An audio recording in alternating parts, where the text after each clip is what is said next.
তুমুল সংঘর্ষের পর থমথমে চট্টগ্রাম বিশ্ববিদ্যালয় ক্যাম্পাস। সংঘাতের জেরে হামলা ভাঙচুরের ঘটনায় আতঙ্ক কাটেনি পুরোপুরি। প্রশ্ন উঠেছে, এক ছাত্রী আর নিরাপত্তা প্রহরীর বিরোধ কিভাবে রূপ নিল এত বড় সংঘাতে। শিক্ষার্থীরা বলছেন, বিশ্ববিদ্যালয় প্রশাসনের গাফলতি আর কিছু শিক্ষার্থীর উস্কানি সংঘাতে ঘি ঢেলেছে। গ্রামবাসীরা নিরস্ত্র শিক্ষার্থীদের ওপর সশস্ত্র হামলা করায় প্রতিবাদের ঝড় উঠে ক্যাম্পাস জুড়ে। স্থানীয়রা বলছেন, বিশ্ববিদ্যালয় প্রতিষ্ঠার পর থেকে প্রায় 6 দশকে ছোটখাটো দ্বন্দ্ব হলেও এমন ভয়াবহ সংঘাত হয়নি। একটি গোষ্ঠী গ্রামবাসীকে ছাত্রদের বিপক্ষ হিসেবে দাঁড় করিয়েছে বলে অভিযোগ তাদের।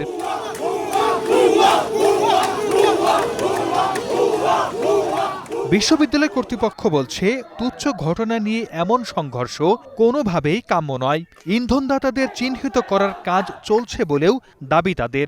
আমাকে প্রস্তাব দেওয়া হয়েছিল ক্যাম্পাস পুলিশ করার জন্য, দেওয়া হয়েছিল কিনা উচ্চ পর্যায় থেকে, আমরা করি নাই। আমরা বলেছি আমাদের ছাত্ররাই যথেষ্ট, আমরা তো কোনো পুলিশও রাখতে চাই না। ছাত্ররা যদি ঠিক থাকে, ছাত্রদের ভিতরে ঐক্য নাই, ছাত্রদের ভিতরে বিভেদ, ফাটল, টিচারদের ভিতরে দলীয় রাজনীতি, নানান সমস্যা আছে।